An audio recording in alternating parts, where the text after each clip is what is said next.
Welcome to Across the Dietary Universe, a podcast where we bring experts along our voyage to discover the secrets of food and how it relates to each of our unique dietary profiles.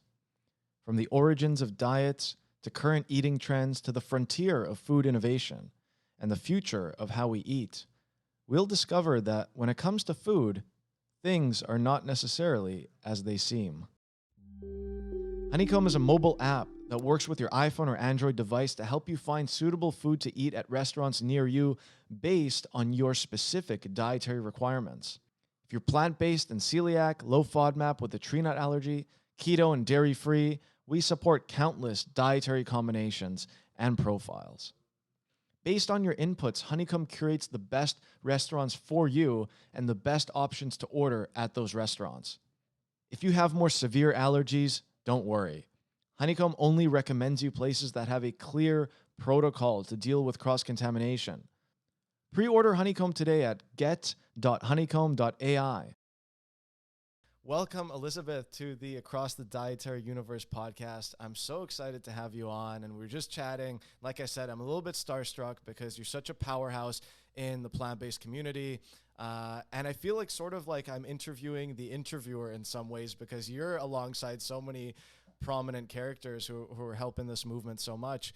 So it's an honor to be able to have you on our podcast today. Gosh, so kind of you. I'm thrilled to be here and really thank you for all you do. You are moving the needle, so I'm grateful. I always like to say that we're all on the same team and we did have different positions. But I'd like our audience to sort of get to know you a little bit more. So I just have a quick intro here for you. So Elysabeth Alfano is a powerhouse in the plant-based food industry. After working with multiple global health food brands, Elysabeth founded Plant Powered Consulting, which helps brands grow in the plant-based space. On her show, The Plant-Based Business Hour, Elysabeth hosts VCs, CEOs, and innovators from startups around the globe who are shaping the plant-based market. Elysabeth is also the co-founder of the Global Vegan Impact and Innovation Index. Really, this intro doesn't do you justice, but that's a little glimpse into Elysabeth Alfano. Oh gosh, well, cool. So great, I think.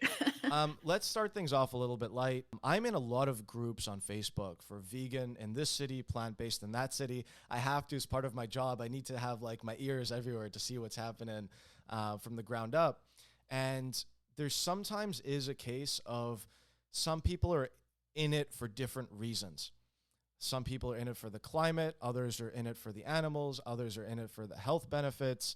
Can you explain how you got into it and maybe how that's evolved, if it has evolved? Yeah, sure. So I can remember wanting to go vegan without ever being able to express it in such terms from my earliest memories of childhood. I'll say 5, 6, 7, less than 7, 5.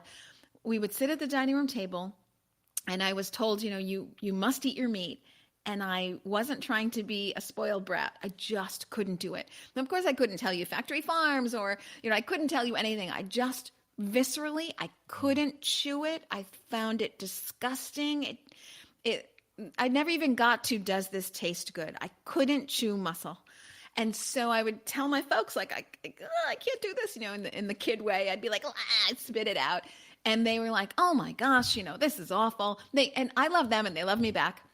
They were just worried that I wasn't getting enough protein. So they wanted me to eat that meat come hell or high water. So they punished me pretty severely. It was, decently strict upbringing as a kid. And so I would have to stay at the dinner table like for 3 or 4 hours. Everybody would go, they'd hang out together in the living room, they'd watch TV together, and I wouldn't be allowed to join until I finished every piece of meat on my plate. Well, I wasn't kidding around. I really couldn't do it. So I started hiding it everywhere, like in my pants pockets and underneath the table leg. And then I'd dig to the bottom of the garbage can and I'd hide it at the bottom of the garbage can. Then I'd put all the garbage back. And well, of course, I'm only 6 or 7. And so they found me lying and then they really punished me. So I'd go to my room. I wouldn't be allowed out, all this kind of stuff.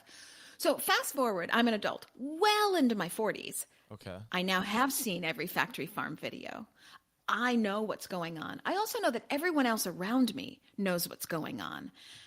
But I don't feel that I have a voice. I feel like this is what people do.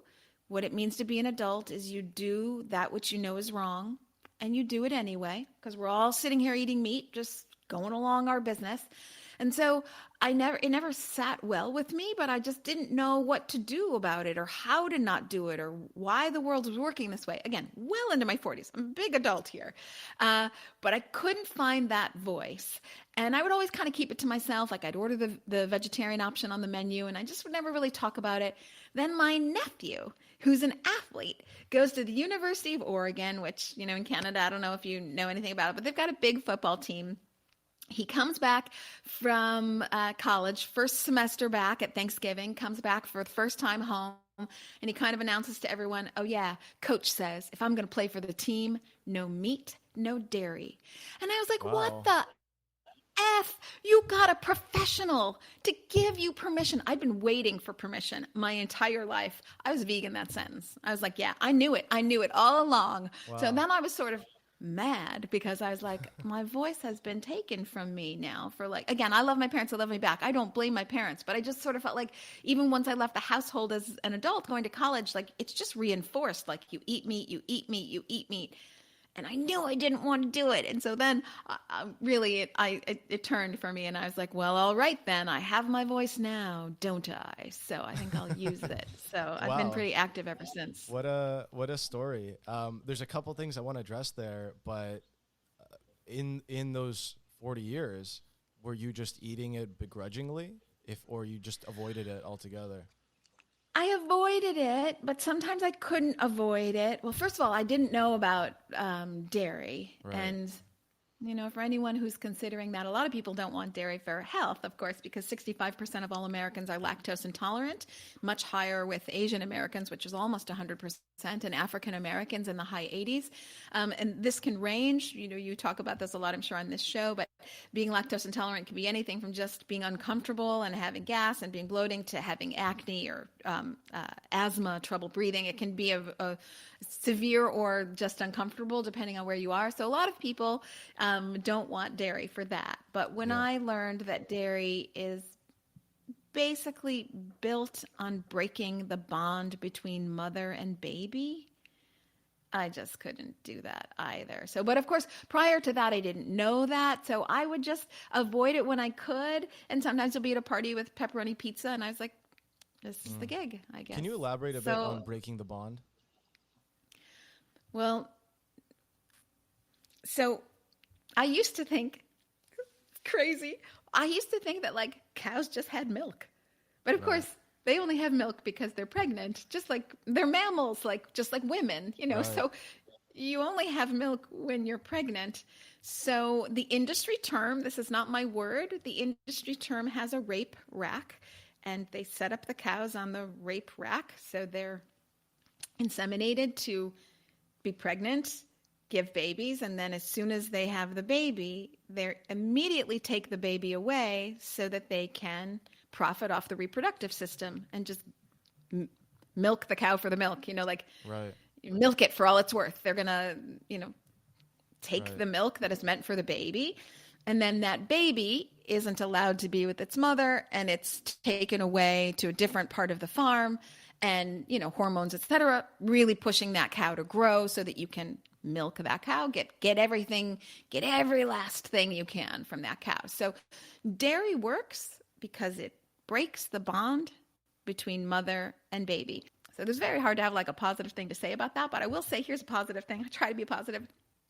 I don't care if you're Democrat or Republican. Yeah. Everybody pretty much disagrees with breaking the bond between mother and baby once they know about it, So it's the one thing in the United States that, and I get this from the Humane Society of the United States, Jess Balk, who was on my show, Plant-Based Business Hour. And it's the one thing that Democrats and Republicans can both agree on is they're both against animal cruelty. And most people don't know that dairy is inherently cruel, but it is inherently cruel because if you know anything about cows, which I'm not an expert by any means, but I've just been learning more and more, right. They have complex familial structures. Those mothers are in constant grief for not being able to be with their baby. It's just awful. I mean, in a way, it's almost like, God, the meat cows almost have it better because they're killed. They don't have to just perpetually be pregnant. Yeah. That's it. You're pregnant your whole life. You're pregnant, your baby's taken. You're pregnant, your baby's taken. It's a constant life of hormonal anguish. I don't know. Right. I don't want to start this Yeah. this interview on like a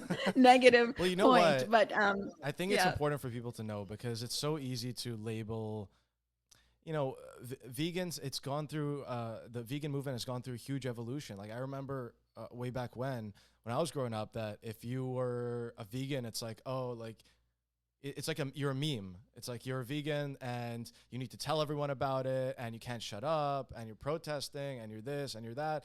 But people are starting to come out of, I think, what I can call like this all is contained, all the problems that you just described are living in this ethical blind spot that we're willfully just not looking at. Right? We know it's there. We just don't want to address it. And people are happy to just continue on. And they know it probably exists. And nobody, like you said, really is super happy about torturing animals, right? No one's, but they just won't address it. They pretend like it doesn't exist. And so I think now, as it sort of comes to the forefront, people are starting to have mixed feelings about it. People who are not vegan are starting to say, well, this isn't quite right. So you know what? Maybe they're going to dabble a little bit in this space and take baby steps into discovering what is this movement all about. It isn't about, telling all your friends and being annoying and blah, blah, blah. It's really about something bigger. It's about helping humanity maintain its ethical foundation. Right. And that I love that you say that. Yeah. I love that you say that because that's exactly what I was experiencing. I was, well into my 40s, as I said, and I was looking around and I was like, but hey, everybody, we all know. Like, why are we pretending we don't know? We all know what's out there. When I went vegan, I was like, okay, this is going to be great. I finally get to do what I want to do. And I'm probably going to lose a little weight, which I did. But I hadn't realized that I would get this extra boost of energy. Some of it came from better diet, but a lot of it came from I hadn't realized how carrying around this inconsistency by not living my life by the values that were meaningful to me, what a heavy burden that is. Wow. So in one way you think like, oh, well, I'll ignore it. I'll eat my meat and dairy because, I don't want to think about it. Who wants to think about factory farms? No one does, me included.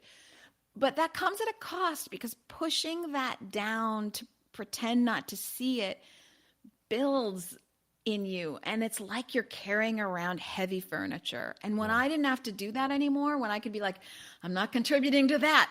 Amen.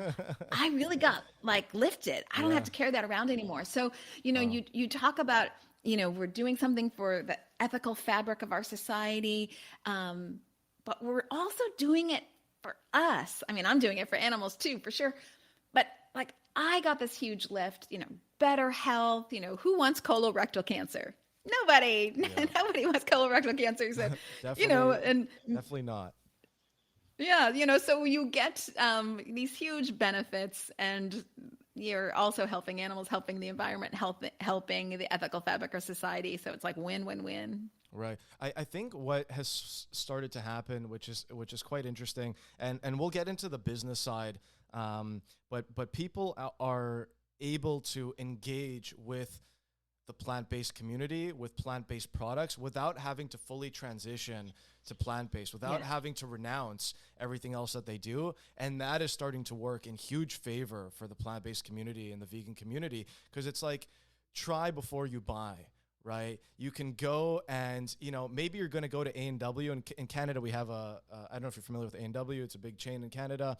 And, they launched the Beyond Burger a few years ago.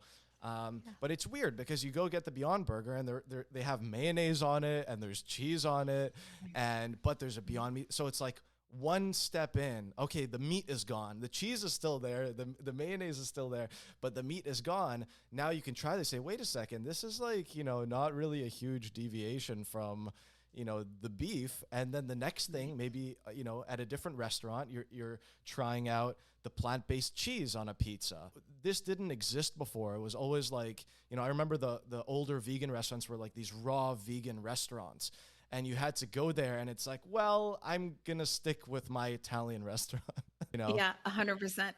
Yeah, it's so fun that, ultimately, the market's going to reward optionality because consumers like options. Yeah. So I'm seeing less and less, although it's still there, but I'm seeing less and less this resistance from, let's say, the mainstream public about like, oh, what does it mean if I try a plant-based burger? Have I, am I now a vegan? I don't see that sort of deliberation going on in anyone's head. I see more like, I'll try it.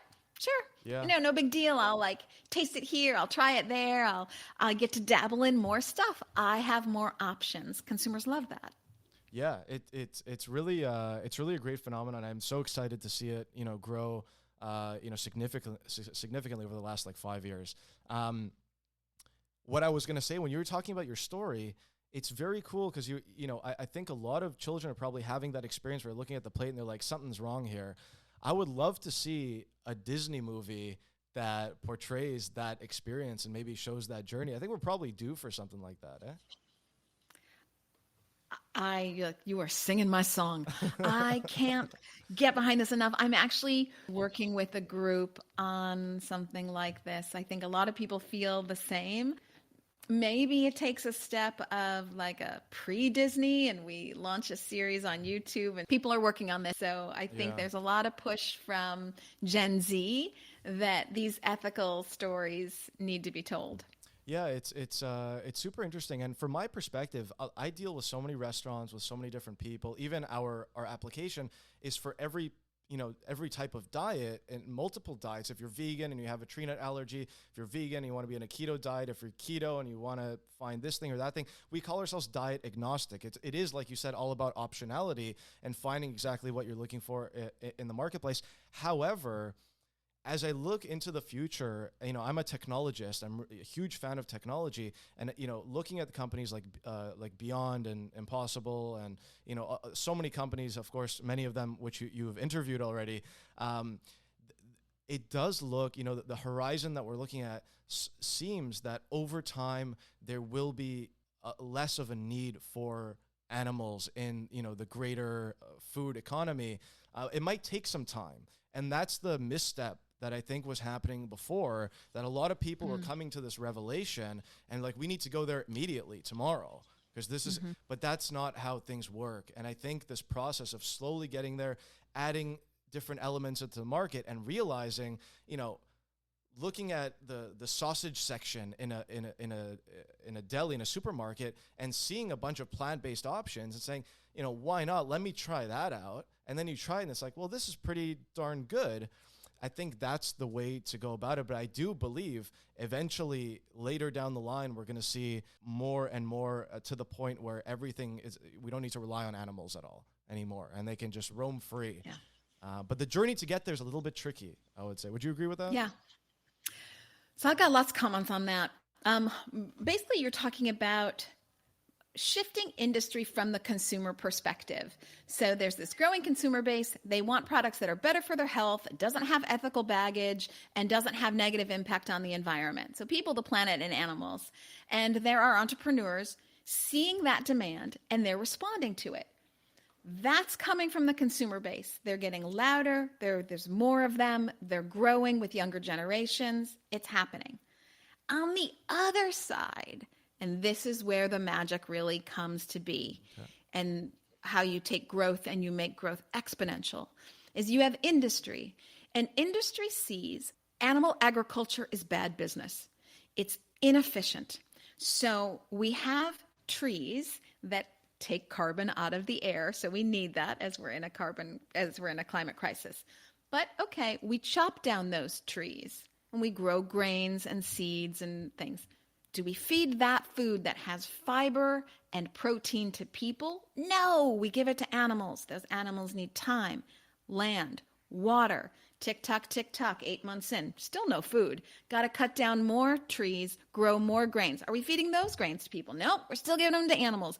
You're looking at like a year and a half, depending on chickens, obviously less, but I'm talking about cows right now, but pigs, chickens, you're looking at like 2 months to a year and a half, and that's pumped with hormones, so much that the chickens can't even walk. Okay, I don't want to go down the animal ethical thing again. It maybe appeals to people, it maybe doesn't, but just think about yourself. You're taking in all those hormones. You're taking in all those antibiotics because, of course, those animals live on top of each other, butt to snout so that we can make this bad economic equation work. We're doing it for the business. Does not work. By the way, we can talk about pandemics in a bit, but if you're living butt to snout in filth, really tricky to outrun a pandemic when factory farmed animals are slaughtered 80 billion a year for 7.7 billion people on the planet. So you got to think about those numbers. We're doing the math now. So 90% of the living, breathing entities on the planet don't social distance and live in their own filth. Yeah. It's going to be hard to outrun a pandemic. Okay, so that's another thing. But anyway, so industry sees this, right? There's a lot of negativity that's basically bad for the bottom line. You've got chemical runoff. You've got animals that take forever. You've got a calorie intake for a chicken. It's like 7 to 9 calories of grain to get 1 calorie of protein. Well, what business person wants to invest, 70 cents to get a dime back? Bad business. For cows, it's like 25 to 35 calorie intake to get 1 calorie of protein back. Well, who's going to invest $3 to get 10 cents back? So this business is propped up by subsidies. If you like the markets, you believe in capitalism, usually you don't want to spend tax dollars on a business equation that doesn't work. So all this is like, as of today, bad business. But it gets worse when the population growth on the planet goes from 7.7 billion, which we talked about we are today, to 10 billion, which is what the UN says we're going to be by 2050. So we're going up about 25 to 30%, but you're not getting more land and you're not getting more water. So increasing more animals, you can't do it. And industry sees that. They're not going to be able to make money off animals as the population grows. So how do you capitalize off a growing population? You produce food more efficiently. So animals are going to be out of the equation because you can't produce enough food. We already have food insecurity issues, but those things only get worse. And then if you're not selling to people, you're losing money. So industry is a long way of saying we've got consumers clamoring for it. Industry wants to shift as well. So you don't have to fight against them as much as you thought. And when those two things come together, industry and consumer, you really have exponential growth because those industry folks start lending their distribution channels. So plant-based options are available more readily and easily to people. They start putting their advertising dollars behind it. So soon it's super manly to eat plants. You're going to start seeing that come. Right. So, those budgets and distribution shifts mean a lot. That's long answer. Sorry. It's a great answer. I think to add to that, when there is an economic incentive, and there's also a community incentive, an environmental incentive, the economic incentive will push it past the threshold, and that's the tipping point. Because you might have executives at a lot of these companies. I don't think some people, they think there's a big, global cabal of people that are getting together and trying to ruin the world. I don't really think so. I think a lot of times just the money talks. So those executives might have families. I'm sure some of them are eating plant-based foods. I'm sure some of them are engaging and they want to help the climate, but they have shareholders, they have people they want to keep their jobs too. They want to maintain their lifestyle, maintain the money that's currently coming in. And until they see, a new option, well, wait a second, we can pivot to this and economically it makes sense. That's when they can begin to take a stand and they can say, we should start moving in this direction. But I sometimes call them the kumbaya reasons, like the reasons that, are, of course, they're intuitive. We want to help one another. Money always trumps that in capitalism, right? Unfortunately. But now what you're saying is that that's not necessarily the case anymore. And we can start to see the money might be even better in many circumstances. Oh, yeah, I'm all about the money. I can't wait to see the money really go towards this. They won't go for it for the kumbaya reasons, but they're going to go for it because it's better business. And every CEO has a teenage daughter somewhere, so they're hearing in their own families, right? Like, hey, the legacy you leave us sucks. Yeah. That's it. So, you got to do better. How did you turn from, being a personal advocate and having your own personal revelation to saying, you know what, I want to help as many businesses as possible make that transition too and help them make an impact on the world? How did you go from just as a personal thing to I want to help out and be who you are now, which is, a huge, you're a huge help to the industry? Kind of you to say. Well, once I knew I wanted to shift, I wanted to put every skill set I had behind what I knew to be true. So, and I always say, like, when you align your passions with your skill set, bingo for you, you're like 125% of yourself. You're larger than life because you're, really that sweet spot of aligning your passion and your skill set. You were in I just business. wanted to put You were in business before quite a bit, I imagine. prior. Yeah. Okay. Mm-hmm. Yeah. Yeah, I started after business school. I started with the Kellogg Company. My brands were Special K and Frosted Mini Wheats. And then I moved on as I knew like big corporate wasn't going to be where I could really like hustle and jive. Like I wanted to move. So I thought I'll start my own business. So I started that. I had a nice exit after 10 years. I started doing investing. And then when you're an investor compared to an entrepreneur, you have so much time on your hands because, an entrepreneur, you work 7 days a week.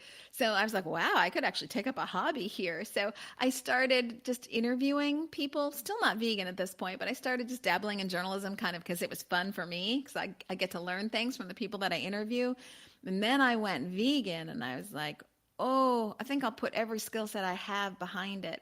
So I started the Plant-Based Business Hour, which is what people know me for, but it's like where I put 2% of my time. I mean, the majority of my time is spent on plant-powered consulting, helping brands, because that's my business history. So if I've got that skill set, then I want to put it towards what makes sense. And I want to see this succeed, sure, for the kumbaya reasons, but I really want to see this succeed for the business reasons, because I know that will move the needle in a long-lasting way. Right. And we're looking for permanent shift of the global food supply system. It's a big lift. So I think business can do it the best. Yeah, no, that's a great answer, and I'm 100% in agreement with you. You've spoken to many food tech CEOs, both on, I imagine, on your podcast and in your practice, like you said that you're doing most of the time. Are there any that stand out to you that you sort of want to share? Well, okay, this is going to sound so cliche, but this was a really good story, I have to say. I'm originally from Chicago, although I am in Los Angeles today. I split my time between Chicago and Los Angeles. So Chicago used to be meat packing capital of the world. So because of its central location, trains would come in with live animals. Quick note, I have to educate when I have the chance. So this is one of the reasons that we say, and has been officially determined, that animal agriculture is the leading cause of climate change, because it's not just the burps and farts of the sheep and cows, which are the biggest offenders there, but it's also that cost of shipping meat and live animals. Yes, live animals are stuffed into boxcars and shipped everywhere. Really heavy, right? Vegetables and grains so much lighter. So you've got the transportation cost as well as the emissions and other things. So anyways, back in the day, post World War II, they weren't thinking about that stuff, of course, and Chicago was the center where they would train in all these live animals, slaughter them, and then they would train them out, or drive them out as butchered animals. So lots of transportation costs there. So Chicago's this hub, particularly for sausage. It came to be known for sausage.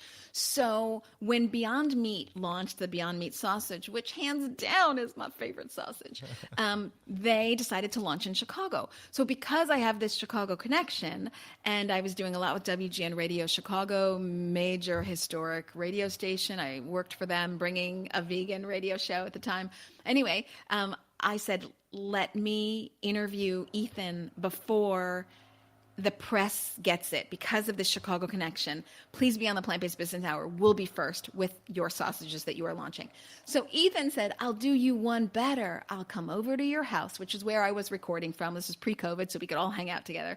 We were doing the recording in person. He said, I'll do you one better. Not only will I come to your house for the recording, I'll make the sausage. So Ethan Brown shows up to my house, launches Beyond Meat sausage in my kitchen. Only he would cook it because he wanted it done right. So I got all these pictures of like Ethan, who's like 6'4", at my kitchen stove, like frying up sausage and stuff. And then we eat it on the show. So I got to say, I am partial to that interview. And I've interviewed Ethan a bunch. I interviewed him for NPR and other things. But that Plant-Based Business Hour in my kitchen, which kicked off the podcast, by the way, with the Italian sausage, is really my favorite. Wow. Yeah, that's that's a hell of a story for sure. Yeah. I can't imagine. I mean, wow, the work that he's put in for the community is immense. It's immense, and it's Yeah. so interesting to see how it. There's something about that just captured the imagination of these rigid companies, these rigid fast food companies that wouldn't even, you know, touch anything close to that, but somehow they're like, let's give it a try, and then it's been a massive success. Yes, he's done so many smart things. First of all, he's a wickedly smart guy, and so I Yeah. highly encourage everyone to either go back to my interview with him or find interviews with him. He is a brilliantly smart guy, comes from the engineering world, and always says, gosh, if we put enough research dollars into plant-based like we do into green energy and electric vehicles, I mean, just think what that could be. Right now it's shameful. The US has put in about $3.5 million. This is nothing, for research into alternative proteins at University of California, Davis. But you look at Canada's like 100 million plus, the EU's like 10 billion, I think. Granted, it's for all of the EU, but towards their green program. Singapore doing amazing work, Israel doing amazing work, all of these places, China putting money into alternative proteins research. We're sitting on the sidelines. I don't know what our problem is there. Obviously, whoever controls the food supply has power, people. So if you're a government person and you're interested in power, which you are, anyway, that's a side note. But so Ethan is a very intelligent person, and I think he attracted businesses by his intelligence and savvy and by his innovation. Along with Impossible Foods, they were really the first brands to say, well, we're not doing this for like kumbaya. We're doing this for taste. We want to make this taste just like meat so that you get the kumbaya effects without any of the rest. So we really approach this from like a tech standpoint. People don't like to talk about tech in their food, but of course tech's been in your food forever. The reason we have the prolific grains that we have, et cetera, is because they've been worked on through sort of grain husbandry, I'll say, for lack of a better expression, to come up with the best, most prolific strains, et cetera. So, I mean, I don't want to get into areas where I'm not an expert, but, ameliorating food and the food processes has been around for hundreds of years. So I think people really responded to his business savvy, and he approached it really from a smart business perspective, and has been working like crazy, obviously, because Beyond Meat, it's, they don't more have than a 10 choice. years old, I believe. So They don't have a choice. Yeah. They got to keep working like crazy to keep it going. And the Definitely. the Beyond Nuggets actually just launched in Canada, so I had to try that the other day. It's just magic. And you're right, there isn't a compromise. You don't have to, again, like in the past, you might have to compromise on taste in order to have that benefit, the ethical benefit, and so on. But you don't have to do that anymore, right? Yeah, I have to quote the Good Food Institute here. If you're an average consumer, because not everyone has time to think about this, think of the single mother with 3 kids. She doesn't have time to think about all this. So it's got to come down to taste, price, and convenience. And people aren't going to budge and change their behavior if it doesn't taste good, if they can't find it, and if they can't afford it. Yeah. So it's got to come down to taste, price, and convenience. And Ethan is really doing that. Yeah, 100%. And what I'm seeing as well, we just pivot the conversation to restaurants quickly. I'm seeing that plant-based restaurants are becoming the beacons in communities for people with all dietary restrictions. And I have to give the plant-based community a lot of credit because they're holding the flag up for everyone. And that's when I started to see an opportunity as well, because if people don't realize, let's say you have a severe dairy allergy, or you have a severe egg allergy, or you have a severe shellfish allergy. What's the one restaurant you can go to and not worry about anything, right? It's a plant-based restaurant. So it has a lot of crossover that is very interesting. The problem actually, which is not a problem, but people have you could call them comorbidities, if you will. So someone might be vegan for like a health reason, but then they also have an allergy to nuts, or they have an allergy to sesame, or they have, they need to have some sort of prescribed diet to maintain the health. Because a lot of people transition to plant-based because of health reasons. And what we saw as an opportunity is, hey, these plant-based restaurants are already waving the flag. Let's pioneer, and push forward the agenda of ingredient disclosure and create that optionality for all sorts of people. And then other restaurants start to follow because they see a ton of people. They see a lineup outside a plant-based restaurant, And they're like, well, we want some of those customers, so we're gonna add some plant-based items to our, regular, let's say, Italian restaurant, and let's also add some ingredient disclosure as well and become more accommodating. So it's a beautiful, if you sort of just imagine, a formation of businesses. The vegan businesses are at the front of that formation, and everyone else is following in their wake. Yeah, it's so awesome because what you're talking about here is the empowered consumer. So COVID was really a tailwind for this as people had time to get back in the kitchen, but more than anything, they had time to Google about their own health. They became very wary, as they should, of any, government. This is what's good for you. This is what's bad for you. I think everyone collectively said, like, governments don't know what they're doing, and we're going to take our own health back into our own hands. And veganism became an option, or at least a frequent choice for people as they started to think about their own, boosting their own immunity and, keeping down their weight and avoiding, heart disease, diabetes, colorectal cancer, staying in the best shape that they could, as strong as they could. So you're seeing people read labels like they never did before. Again, not just rely on, my doctor saying this. Well, doctors actually get like 4 hours of nutrition education in medical school.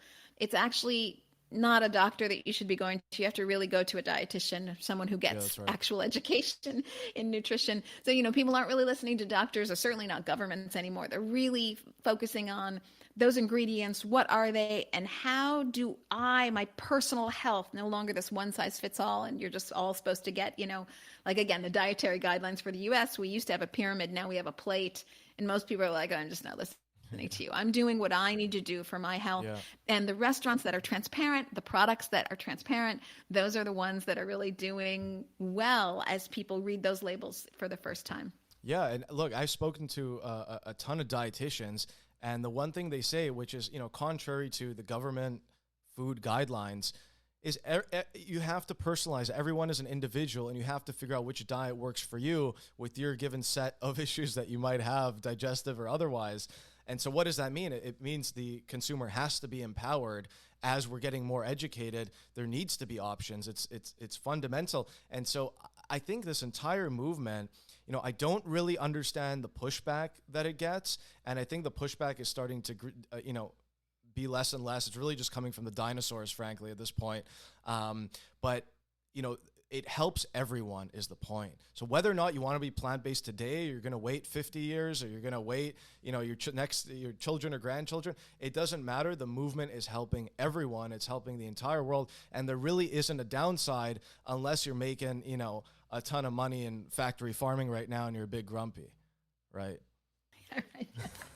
Yeah. And you are a very particular person. And we can talk about farmers in a second, because this actually helps farmers as well. Right. Doesn't help the big corporate conglomerate that has bought out a bunch of small farmers, and their ethics isn't really where they're focusing their energies. But for the small farmer, shifting from trying to get a fair dollar price for the hard work of raising animals for then ultimately slaughter, they could do much better with mushrooms and other crops. So again, I'm not the expert here, but that optionality for them would be a relief, as most of them are crippled with extreme debt. The life of a farmer, very hard. This would be, again, consumers like optionality. This would be opening up their options for other ways to make a decent living, as they should do.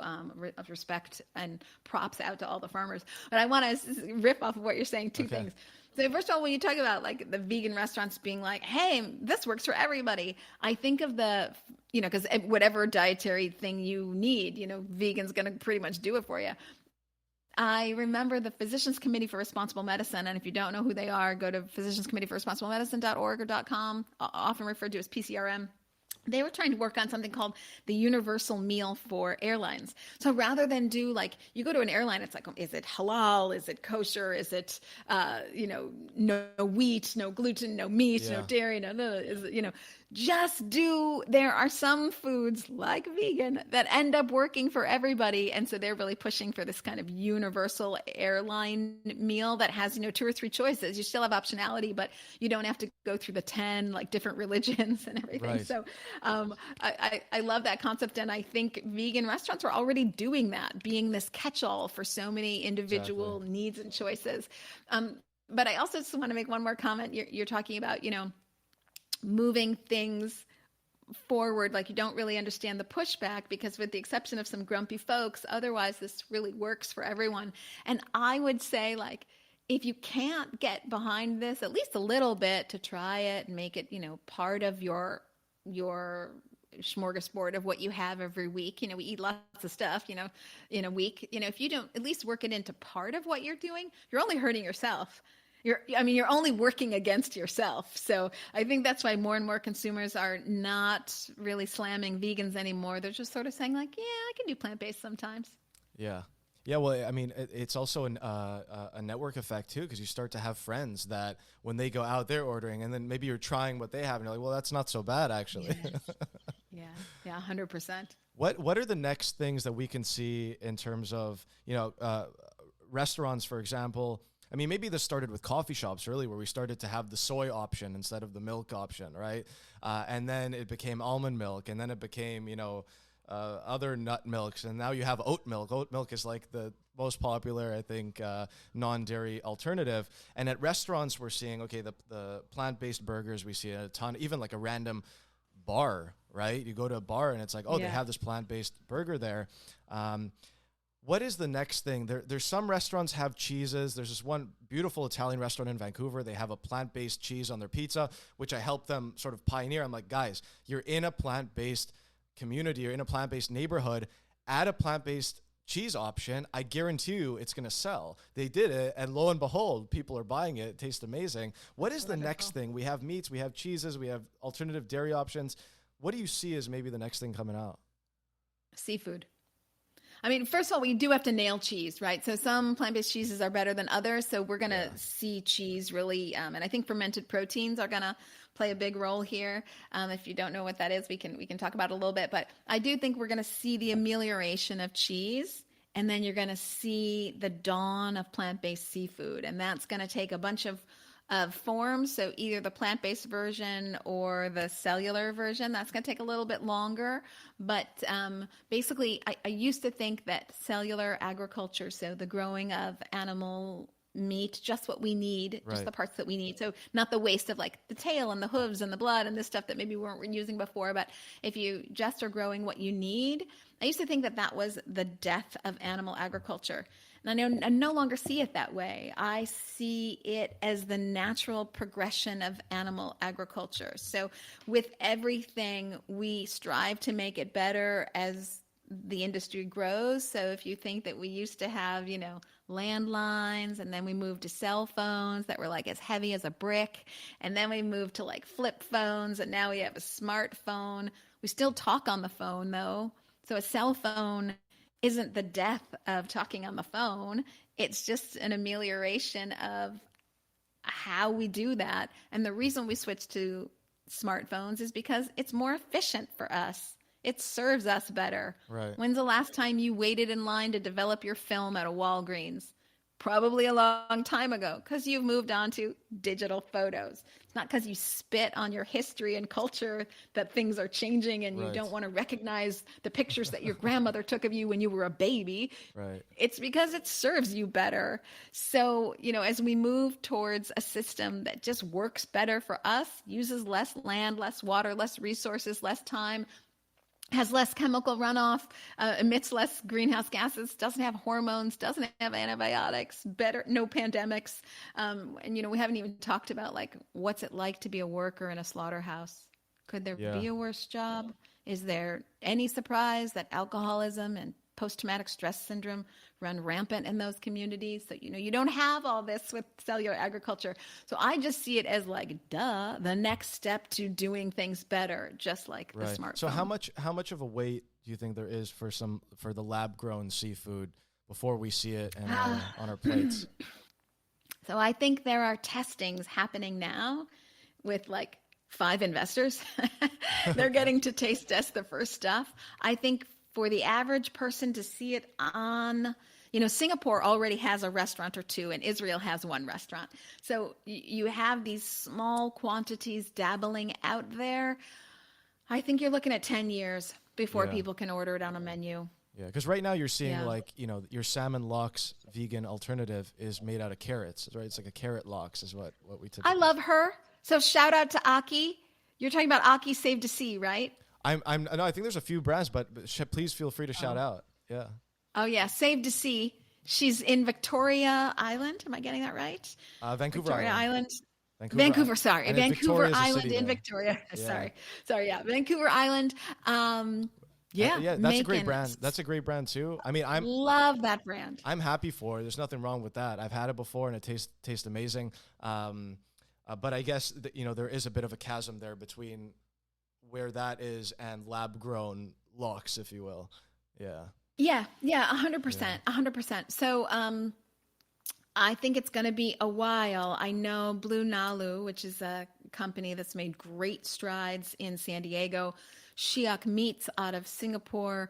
They're all starting to do their tastings. I'm holding Lou Cooperhouse, who's the CEO of Blue Nalu, to this. He said that I could be at the tasting in January. So I'm truly hoping to report back to you on Selfish as of like the winter. Hopefully he'll still let me squeak in. Yeah.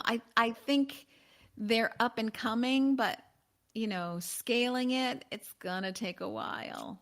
10 years, my friends. That's 10 always years. Well, you know what? We've waited a while anyways, and we've come a long way. So it's super exciting. You're going to have plant-based options in between now and then. Oh, of course. So yeah, you're going to have plant-based options, which is fun. I'm really excited about the direction that everything is headed. I'm excited. When I started my company a few years ago, it was about 5 years ago actually. And, we had to go through our own ton of R&D process just to figure out how do we interface with all these people, the variety of dietary needs, and all these restaurants who are not necessarily familiar with, half of those dietary needs that are necessary, and sort of bridging the gap between the two. It's so cool to see the evolution, because when I first started pitching, restaurants are like, nah, any number of excuses, a lot of them negative, like we don't want that, we don't want to deal with that, we want to now it's like, how can we add more options? How can we innovate? How can we attract more people to give them these modifications and these options that they're looking for? So the sentiment is shifting, and it's just super exciting for everyone.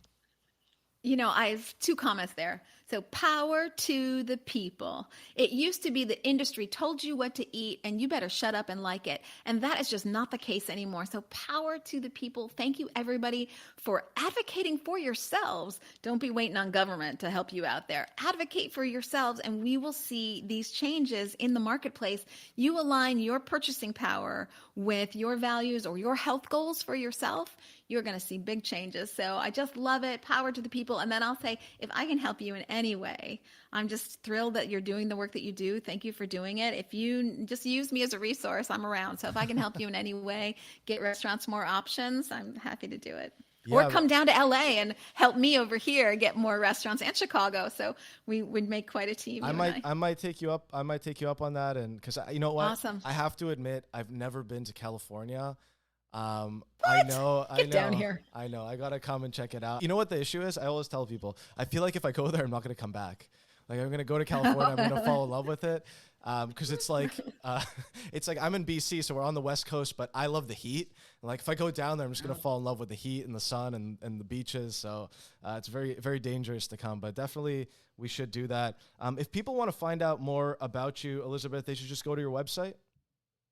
You can go to my website. That's great. ElysabethAlfano.com, kind of spelled funny, ElysabethAlfano. But probably for fastest response, hit me up on LinkedIn. So just connect with me. I'll accept your connection or what have you. Send me a direct message. That just works really well. So LinkedIn is super easy. Awesome. Yeah, there's a ton of food brands out here in Vancouver that are working. I mean, yes. We know Dea came out of Vancouver, Dea Right. Foods, Smart Sweets, which is the candy company, plant-based candy. We have a lot of home runs from the city. So if anyone's listening to this, definitely connect with Elysabeth. She might be able to give you some wisdom. And I look forward to future conversations with you. I was really happy with this one today. It was amazing. And I look forward to, hopefully picking your brain for some wisdom, for my company and things that we're working on, and see how we can collaborate in the future. But Elysabeth, it was a pleasure having you on. Is there any last thing that you want to let the world know? I'd just be over the moon to collaborate. So yeah, if I can be of help in any way, I'm looking forward to that. You got to check out Elysabeth Alfano's show called The Plant-Based Business Hour. She speaks with venture capitalists, CEOs, inventors, analysts, entrepreneurs, startups, and leaders in the industry that are making an impact and launching new initiatives. If you want to keep your finger on the pulse of a dynamic, amazing industry, definitely check out the Plant-Based Business Hour by Elysabeth Alfano, and you can check it out on the Elysabeth Alfano LinkedIn page. So to check everything out, go to elizabethalfano.com. I'll just say, hit me up on LinkedIn, everybody. We can take it from there. And maybe I'll just words of wisdom or a bit of inspiration for the plant-based brands out there that are making such a difference. To all those founders and entrepreneurs, I'll say my very favorite phrase: nose to the grindstone, eyes to the sky. Keep at it. Nose to the grindstone, eyes to the sky, and power to the people. Thank you, Elysabeth. Yes. Thank you.